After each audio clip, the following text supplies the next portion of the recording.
안녕하세요. 크립토 노마드입니다.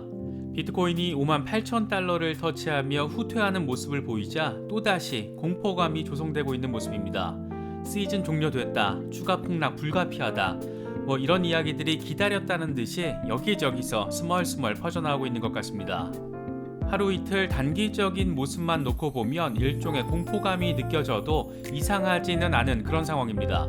비트코인이 급락하면서 대부분의 알트코인들은 10월 내내 올렸던 시세를 다시 거의 반납하는 모습을 보였고, 그렇게 투자자들의 한숨 역시 커질 수밖에 없는 것 같기도 합니다. 하지만 차트의 흐름을 한 달 이상으로 확대해서 바라보면 지난 5월 이후에 시작됐던 폭락장 이후에 많이 오르긴 했구나, 이런 점을 새삼 느낄 수도 있는 것 같습니다. 이번에 비트코인이 훅 빠지면서 폭락한 것 같이 보이긴 하지만 9월 30일과 비교해보면 여전히 40% 넘게 오른 상태입니다. 단타 매매를 위주로 하시는 분들에게는 한숨 나올 수 있는 그런 상황이 분명하지만 중장기 투자자들이라면 폭등 뒤에 건강한 조정으로 바라볼 수 있을 것 같습니다. 그래서인지 적지 않은 전문 분석가들과 기관들은 여전히 낙관적인 전망을 유지하고 있습니다. 온체인 데이터 분석가 윌리 우는 29,000달러가 67,000달러가 되는데 겨우 3달 걸렸다, 이런 점을 강조하면서 아직 과열된 상황도 아니라는 점을 설명했습니다. 설사 5만 달러 초반까지 후퇴하는 일이 벌어지더라도 빠르면 연말, 늦어도 내년 초에는 10만 달러에 도달할 것이다, 이런 전망들은 여전히 이어지고 있습니다. 어떤 분석가들이 어떻게 지금의 상황을 바라보고 있는지 하나씩 짚어보도록 하겠습니다. 시장은 다소 어수선하지만 가상화폐 시장에 적극적으로 뛰어든 기존 레거시 금융기관들의 움직임에서도 나름의 포인트를 찾을 수 있을 것 같습니다. 비자는 핀테크, 블록파이 스타트 업체에 투자를 단행하면서 한 발 더 깊숙하게 시장에 들어왔고, 시티은행 역시 디지털 화폐가 매우 가시적인 혜택을 제공하고 있다라면서 긍정적인 관점을 강화하고 있는 모습 보이고 있습니다. 이번 영상에서는 단기 조정이나 단기 폭락이 이루어질 때 늘상 부각되는 공포감, 이 퍼드의 이면에서 어떤 맥락들과 의미를 찾아볼 수 있는지 하나씩 짚어보도록 하겠습니다. 나름의 투자 전략, 스탠스에 맞춰서 이런 이슈 속 맥락들 잘 활용하실 수 있으면 좋겠습니다. 본격적인 시작에 앞서서 좋아요와 구독, 또 알림 설정 꼭 부탁드리겠습니다. 영상 제작에 아주 큰 도움 된다는 말씀 함께 드립니다.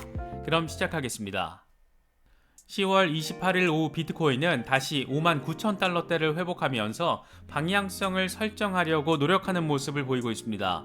58,000달러를 찍으면서 추가 후퇴의 긴장감을 높이기도 했지만 그래도 일단은 긍정적인 흐름을 보여주고 있는 것 같습니다. 단기 폭락세가 연출되면서 투자 심리 역시 다소 후퇴한 모습을 보이고 있습니다. 공포 탐욕 지수는 하루 전보다 7포인트 하락한 66을 기록했지만 그래도 여전히 탐욕 단계가 지속되고 있습니다. 비트코인 도미넌스의 경우에는 여전히 44%를 오르내리면서 시장 전반에 비트코인의 지배력이 아직은 힘을 싣고 있다는 점을 확인할 수 있습니다. 이번 폭락 상황에 불을 지핀 직접적인 원인으로 대체로 레버리지 거래가 거론되고 있는 모습입니다. 비트코인 폭락세가 보여진 날 그 후폭풍으로 인해서 24시간 동안 레버리지 투자자들의 강제 청산 금액이 9억 달러에 달한 것으로 나타났습니다. 우리 돈으로 환산하면 1조 원이 넘는 규모가 비트코인 가격 하락으로 인해서 강제로 청산된 겁니다. 간단히 상황을 정리해보면 이렇습니다. 비트코인이 67,000달러라는 신고가를 달성한 뒤에 차익 실현 매물이 쏟아졌고, 이로 인해서 하방 압력이 발생한 상황에서 레버리지 투자자들의 강제 청산이 이뤄지면서 폭락 장세가 더 크게 연출됐다는 겁니다. 디지털 자산운용사 카프리올 인베스트먼트의 CEO 찰스 에드워드의 말처럼 레버리지 거래자들이 통제 불능 상태에 빠진 것으로 볼 여지가 존재하는 그런 부분입니다. 결국 이번 급락장은 비트코인의 펀더멘털 이슈나 외부 충격이 아니라 신고점 돌파 급등 이후에 차익 실현 매물이 나오면서 벌어진 일로 정리해 볼 수가 있습니다. 그래서인지 그동안 비트코인 강세장을 강조했던 분석가들은 그렇게 대수롭지 않게 지금의 상황을 받아들이고 있는 그런 모습 보이고 있습니다. 유명 온체인 데이터 분석가인 윌리 우의 경우에는 비트코인이 29,000달러에서 67,000달러가 되는데 석 달밖에 걸리지 않았다, 이런 점을 강조했습니다. 그러면서 최근 비트코인 매집 추세가 확인된 만큼 강세장은 앞으로 1년 더 지속될 수 있다라는 낙관적인 전망을 제시했습니다.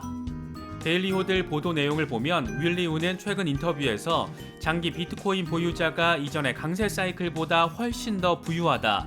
장기적으로 새로운 유형의 고액 가치 투자자가 비트코인에 상당한 구매 압력을 가하고 있다라고 밝혔습니다.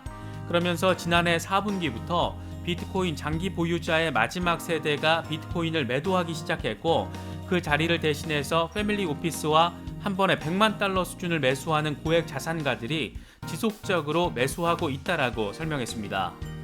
그는 이어서 올해 상반기에 매수한 투자자들이 이제 장기 보유자가 됐고 정점에 도달한 시점에 있다 이들이 비트코인을 10만 달러로 밀어올리는 모멘텀을 제공할 것이라고 전망했습니다. 특히 앞으로 6개월 안에 비트코인이 6자리를 넘을 것이라고, 그러니까 10만 달러를 돌파할 것이라고 확신하면서 향후 6개월 또는 그 이상 강세를 보일 것이다. 지금은 약세장이 아니고 비트코인 매수의 적기다라고 덧붙이기도 했습니다. 암호화폐 분석가 미카엘 반데포페의 경우에는 자신의 트위터를 통해서 비트코인이 63,600달러를 깨지 못하면서 반대 방향으로 하방 리테스트를 하고 있다. 그러면서 만약 61,600달러를 깨지 못하면 다음에는 58,000달러를 볼 것이다. 이렇게 밝히기도 했습니다. 그리고 이후에 비트코인이 실제로 58,000달러를 찍고 다시 59,000달러 위로 올라서자 그는 이렇게 말했습니다. So far so good for Bitcoin.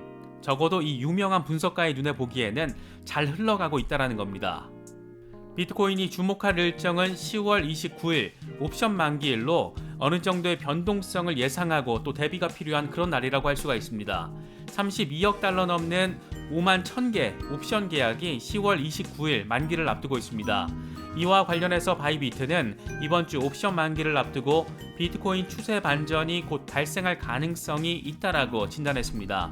현재 45% 수준의 콜 옵션과 7% 이상을 차지하는 풋 옵션 주문이 자리하고 있는데 바이비트는 콜 옵션 비율이 약 0.66이기 때문에 앞으로 강세 추세가 나타날 가능성이 있다라고 분석했습니다.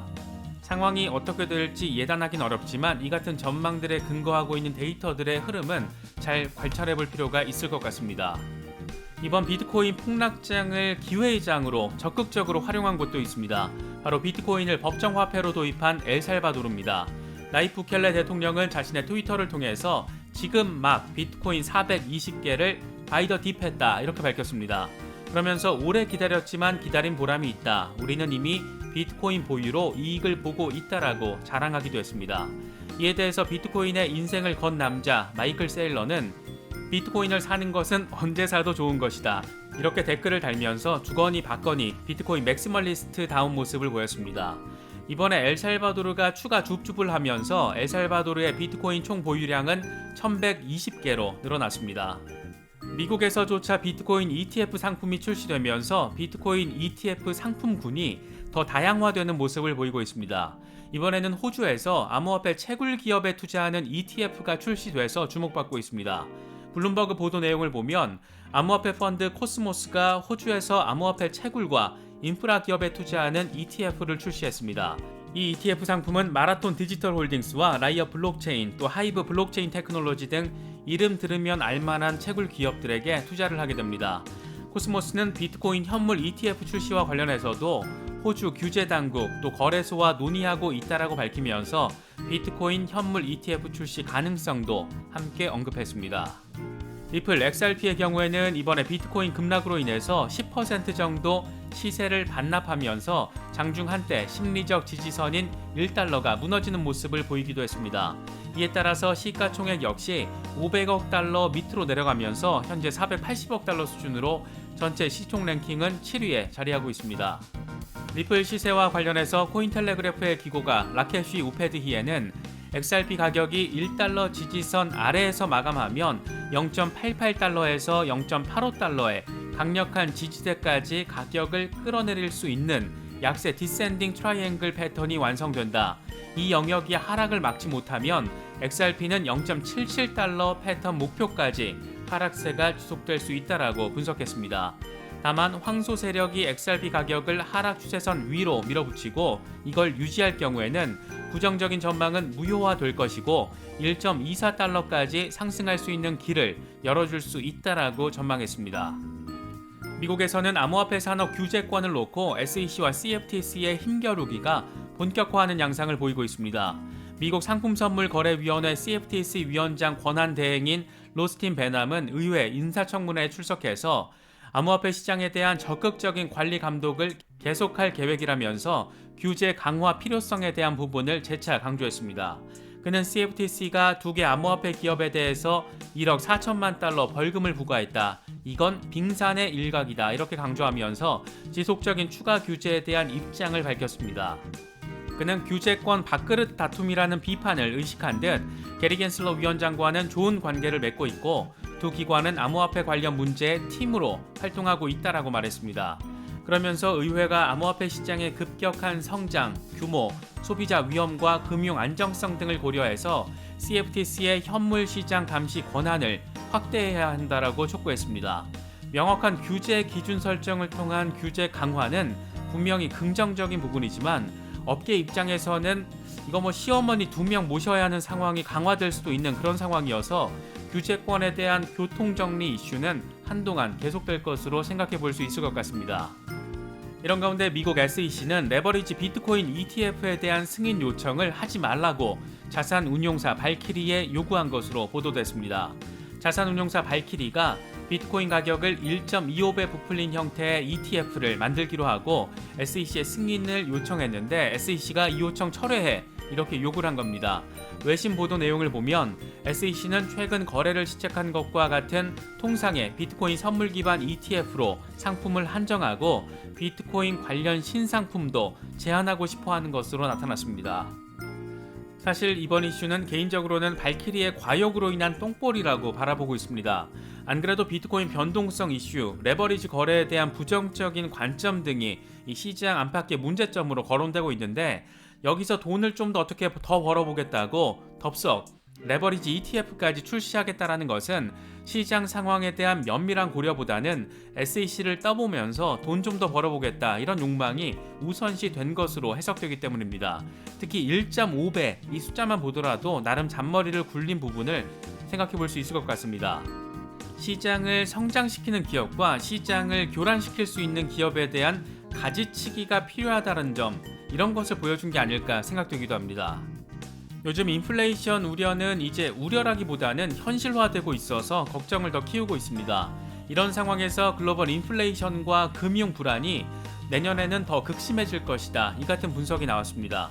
500조 원 규모의 자산을 운용하고 있는 야누스 핸더슨의 자산관리 책임자 폴 오코너가 현재 겪고 있는 위기보다 내년이 더 힘든 시험대가 될 것이다. 이렇게 밝혔습니다.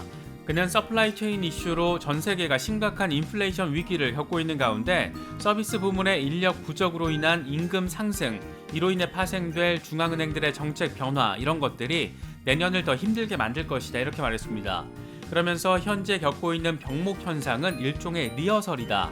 내년의 큰 위기는 결국 서비스 분야의 인력 부족에서 시작될 것이고 이게 물가 상승, 정책 변화에 영향을 줄 것이다. 중앙은행들은 매우 골치 아픈 상황을 맞이하게 될 것이다 이렇게 강조했습니다. 이게 사실 조금 멀게 느껴질 수도 있는데 당장 스타벅스만 하더라도 일하겠다라는 사람이 없어서 임금을 더 올려주는 복지 강화를 내걸고 있는 그런 상황입니다. 내년의 경우에 조금 더 시장 상황이 악화될 수 있다라는 중장기적인 전망이 꾸준히 나오고 있다라는 점은 주목해서 체크업할 필요가 있을 것 같습니다. 비트코인 시장에서 변동성은 여전히 빼놓을 수 없는 특징이자 단점이 될 수 있는 부분입니다. 암호화폐와 블록체인에 대한 확신이 있다면 이런 변동성에 대해서는 어느 정도 조금은 무덤덤해질 필요가 있지 않을까, 요즘 이런 생각도 자주 갖게 되는 것 같습니다. 이번 달 옵션 만기일 상황 잘 체크하시면서 시장 대응 잘 하실 수 있으면 좋겠습니다. 이번에 준비한 영상은 여기까지입니다. 영상이 도움이 되셨다면 좋아요와 구독, 또 알림 설정 꼭 부탁드리겠습니다. 영상 제작에 아주 큰 도움 된다는 말씀 함께 드립니다. 언제나 성토하시기를 기원하겠습니다. 시청해주셔서 감사합니다. 지금까지 크립토 노마디였습니다.